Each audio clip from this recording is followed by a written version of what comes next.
Welcome to Talks and Readings with your host, me. And I was looking through on my documents and found this one. This beauty. Real estate fraud schemes. So let's read through this and check out some real estate fraud schemes. This first one's called Builder Bailout. Now, these schemes are perpetrated by builders that are unable to sell newly constructed properties.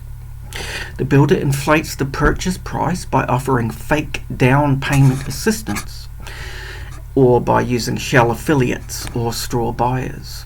As a result of the inflated purchase price, the loan-to-value ratio of the new mortgage will exceed 100%. This scheme creates a false impression that the builder is able to successfully sell units in the project while also leaving the lender with loan exposure that is greater than the actual value of the property. Buy and bail. This scam has become increasingly popular during the recent recession and involves homes purchased prior to the bursting of the real estate bubble that are now worth less than the outstanding debt. In other words, the homes are now underwater. While still current in their mortgage payments, the homeowner identifies a similar home with a much lower purchase price. The homeowner obtains financing to purchase the new home while falsely saying that the existing home will be rented out. Shortly after purchasing the new home, no more payments are made on the prior home, which ultimately enters foreclosure. So that's buy and bail. Buy and bail. Another one, chunking. So as the name implies, chunking, this scheme involves multiple properties or mortgage loans that are chunked together. While acting as a realtor or in some other capacity, as an agent, the scammer convinces an innocent buyer to purchase a property. The scammer obtains the buyer's personal information in order to obtain the loan. Without the buyer's knowledge, the scammer submits their personal information to several different lenders and for several different properties, not just the property that the buyer knows about. Another key element of a chunking scheme is that the scammer, or an affiliate of the scammer, is the seller of all of these properties. The closings ultimately occur on all of the properties, and the scammer pockets all of the proceeds. The innocent buyer is left with several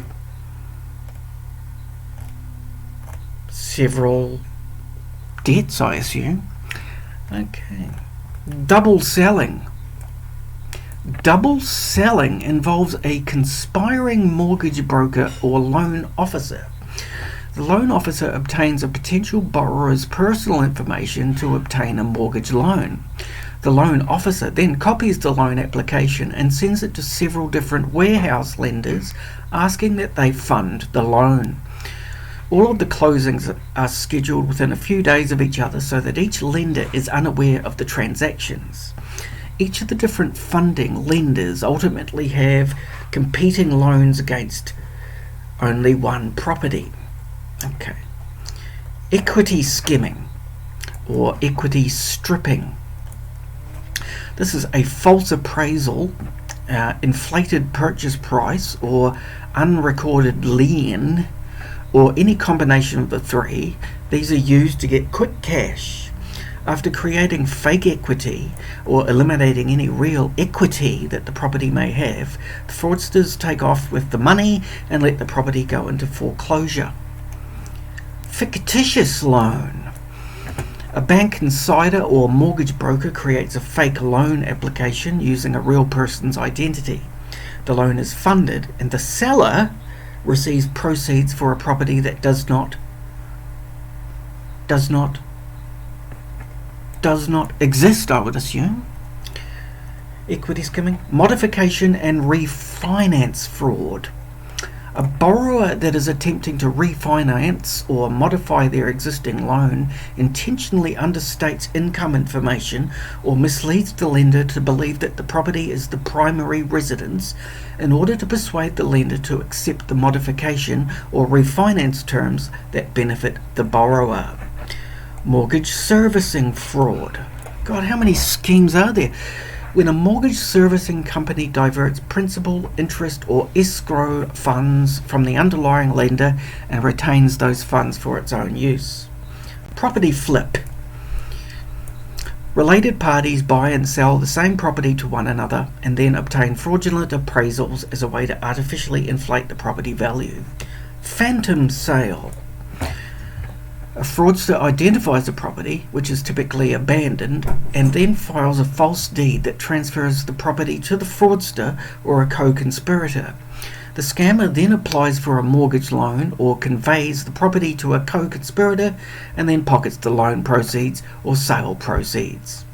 Reverse mortgage fraud. A fraudster obtains title to property and then deeds the property to a fake individual that qualifies for the age requirements of a reverse mortgage. The fraudster then obtains the lump sum cash out reverse mortgage option or receives monthly payments from the lender until the scam is identified. And finally, short sale fraud.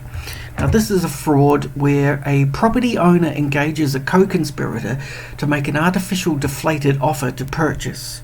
The short sale lender, believing that the co-conspirator's offer is bona fide, accepts the lower purchase price, resulting in a greater loss than would have been experienced had the conveyance involved a true bona fide purchaser. So here are some real estate fraud red flags. Number 1. Documentation includes deletions, correction fluid, or other alteration. 2. Different handwriting or type styles within a document. 3. Buyer currently resides in subject property. 4. Seller is not currently reflected on title. 5. Buyer is not the applicant.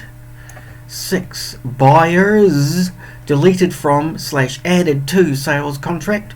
7. Power of attorney is used. 8. Owner is someone other than seller shown on sales contract. 9. Purchase price is substantially higher than predominant market value. 10. Purchase price is substantially lower than predominant market value. 11.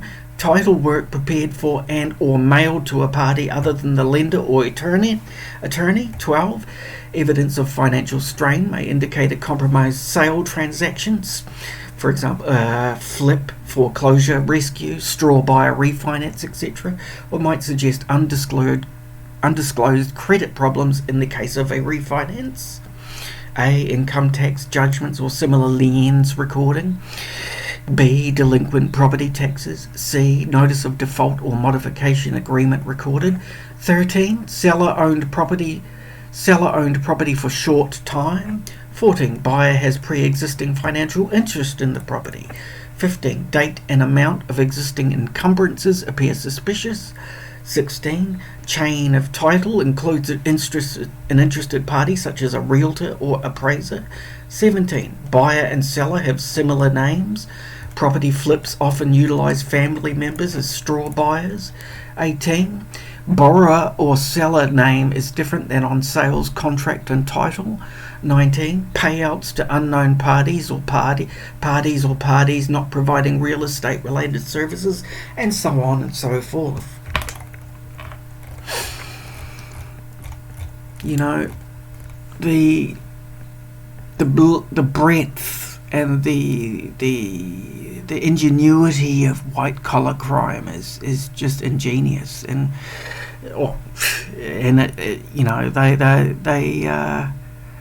they love to pigeonhole, the poor, the unemployed as the bad guys. But once you start looking into accounting and real estate practices, the whole system really is like a game, like some sort of game full of loopholes and legal fictions and legal instruments that allow so much dodginess. It's incredible.